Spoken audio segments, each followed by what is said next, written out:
Welcome back, YouTube. My name is Josh Kinney, and in this tutorial we'll be going over view modifiers and how we can use them inside of our projects. So let's go ahead and begin. So you'll notice here inside of my project I am on the content view, and I have actually already removed the hello world and created a V-stack with 5 buttons that say option 1 through 5. Now, the logic I put in these is just printing off a while statement, 2 whiles, 3 whiles, 4 whiles, or 5 whiles when these buttons are actually pressed when it runs. Okay, let's go ahead and add some modifiers. So I already have this modifier ready, so let's go ahead and copy this. This saves some time. So we'll go down here underneath the padding on the button 1, and we'll go ahead and add modifier. Now you'll see, as soon as I did that, it looks really nice and puts it over here on the button 1. Now, if I want to do that for button 2, I could go ahead and print and paste that there too to go ahead and do it for button 2 as well. But there's an easier way. Let's go ahead and see what that is. So we're going to go ahead and put a new group here in our project. We're going to just name this helpers. Inside of helpers, let's go ahead and make a new file, and we'll call this view. It's a Swift file. Let's just call it ViewModifiers. And then right here, we're going to go ahead and import SwiftUI because you're going to need that, of course.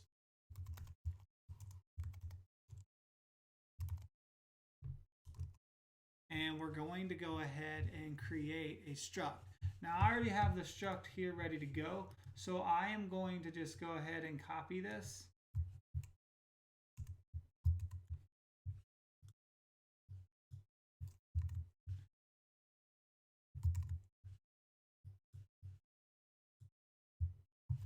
All right, we'll go ahead and put that here.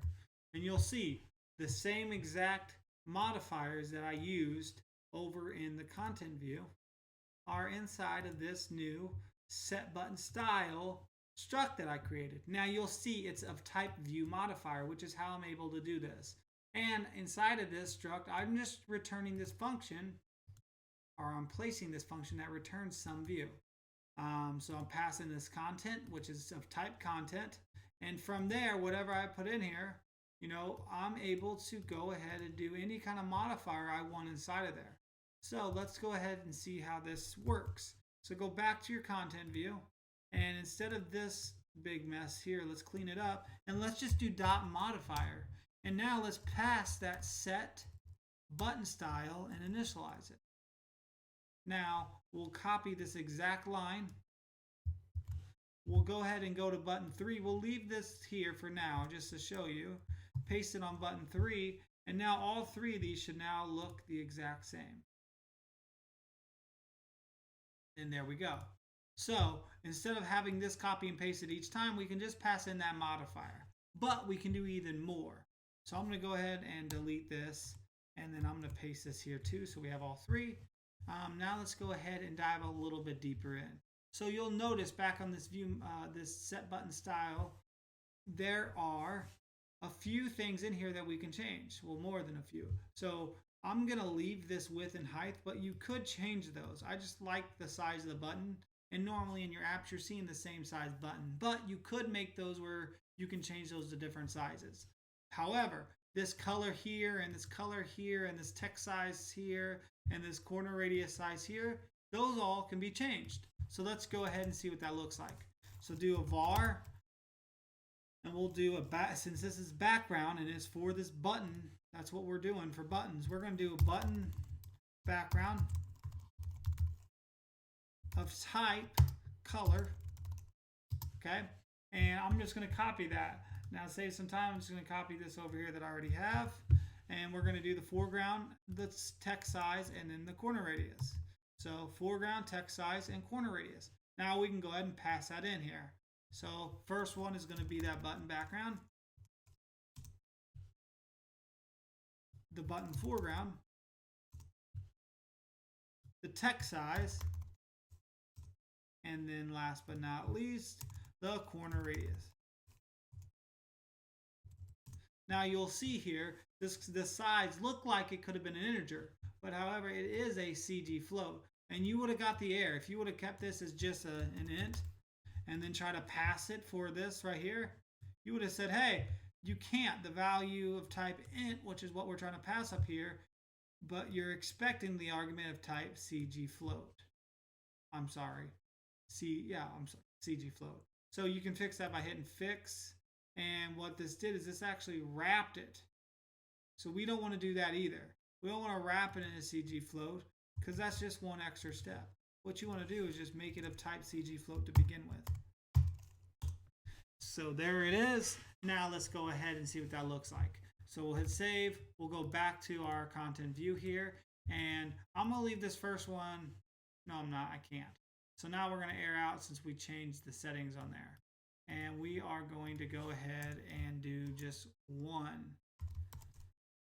parentheses. Now you'll see these, the way I name these, make a ton of sense now. So you'll see, hey, what is the the button background? What color do I want the button background to be? Let's just say pink. So dot pink.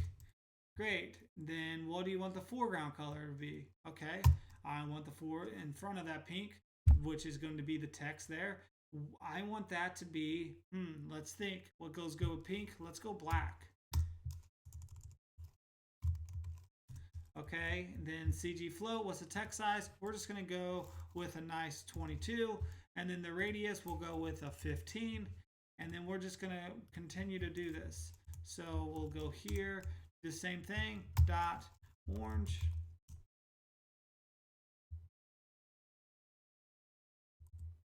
dot red, 35, 11, same thing here, dot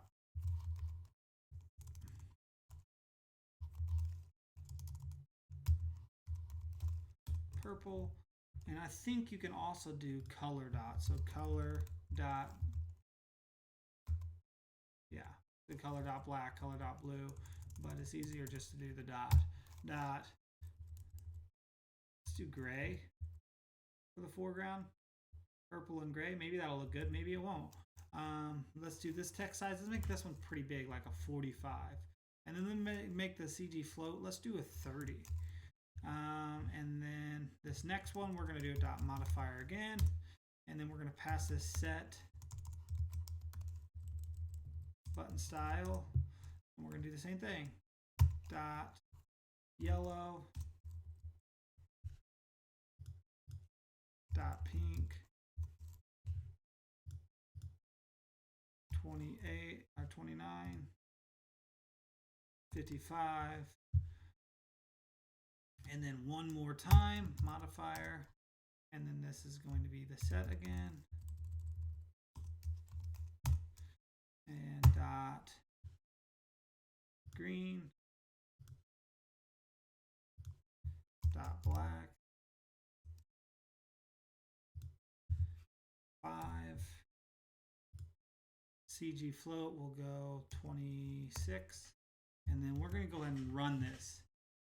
So we're just going to go ahead and open up simulator. While that's working, I'll try to hit a resume and see if this will work. But the last couple times I did this, it didn't, and boom, I am a liar. It worked just fine.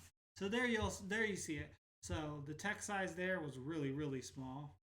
I guess we can pull that up. Let's go ahead and see what that simulator looks like.